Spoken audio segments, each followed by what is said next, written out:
उच्च माध्यमिक में कोयल रॉय ने जलपाईगुड़ी जिले में किया है टॉप। सिर्फ 4 नंबर कम रहने के कारण उच्च माध्यमिक की मेरिट लिस्ट में कोयल का नाम राज्य सूची में नहीं है। कोयल डॉक्टर या इंजीनियर नहीं बल्कि आईएएस बनना चाहती है। दाव की मारी की कोयल रॉय ने हायर सेकेंडरी में सफलता के लिए जलपाईगुड़ी जिले में पहला स्थान हासिल किया है।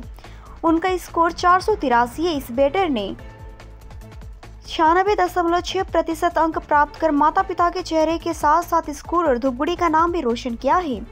कोयल धूपगुड़ी उपखंड के अंतर्गत झारअल्टा एक ग्राम पंचायत की पूर्व दाव कुमारी क्षेत्र की नंदकली पाड़ा की रहने वाली है। 483। আপনি বাবা কতটা খুশি মেয়ের এই রেজাল্টে? ও খুবই খুশি। খুশি তো হওয়ার কথা, ছেলে মেয়ে যদি ভালো রেজাল্ট করে বাবা আমার তো খুশি হবে। কি ভাবছে এখন আপনার মেয়ে পড়াশোনা করতে যায় আইএস নিয়ে? হ্যাঁ, ওর তো আমি তো বাধা দিব না, যতটুকু পারি আমি হেল্প করব। একটা বড় লড়াই সামনে আরো এসে উপস্থিত হচ্ছে, হ্যাঁ। কতটা এই লড়াইয়ে নেমে লড়াই করতে পারবেন মনে হচ্ছে? না, কোনো ব্যাপার না, করতে পারবো। এই যে গ্রামের পরিবেশ মনে হবে সহজ বেশি মনে হবে না, কঠিন হলেও করতে লাগবে। এখন কি করে সংসার আপনার চলছে? কৃষিকাজ আছে, তার সাথে ছোট দোকান আছে একটা, এটা দিয়ে চলে। মেয়ের পড়াশোনার খরচ জোগাতে আপনার কি কোথাও মনে হয়েছে যে এই খরচটা ওঠানো সম্ভব হবে না বা হতে পারে? সম্ভব না হলেও করতে লাগবে, চেষ্টা করতে লাগবে। মেয়ের তো আশা যেহেতু এটা। আপনার নাম? রঞ্জিত রায়। এই এলাকাটার নাম?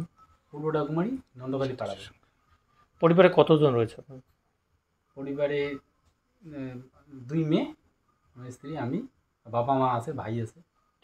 আপনার পরিবারে কি কেউ চাকরি করেন এই মুহূর্তে? না। আশা রাখছেন আপনার মেয়ে এই এটা পূরণ করবে? সেটা তো আশা রাখছি। আপনার নাম? আমার নাম রেখা রায়।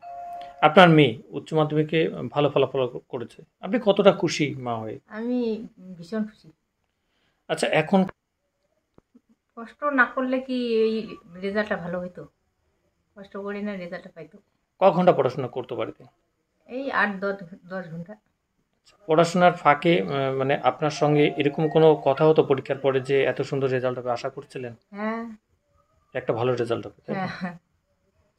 দেখা যায় যে এর আগেও মাধ্যমিক পরীক্ষা কোয়েলারের সুন্দর একটা রেজাল্ট হয়েছিল। এরপরে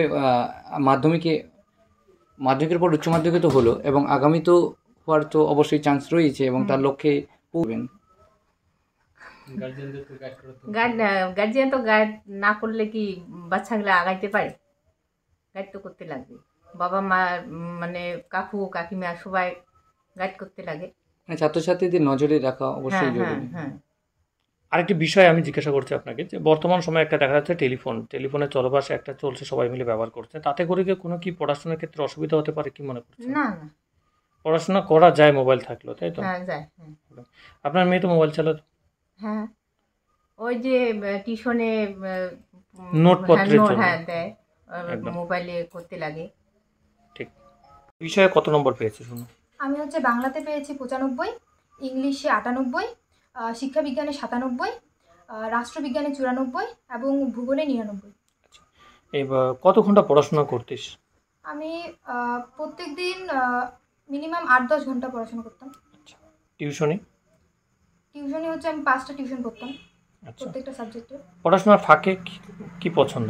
পড়াশোনার ফাঁকে আমি তো বেশিরভাগ টাইমটা আমি পড়াশোনাকেই দিতাম, তবু মাঝে সাঝে আর কি একটু এসে গল্পের বই পড়তাম, তারপরে ছবি টবি আঁকতাম। এই পড়াশোনার বিষয়ে সব থেকে বেশি সাহায্য কে করতো? পড়াশোনার বিষয়ে আমার বাবা মা তো আমাকে খুব সাপোর্ট করতো।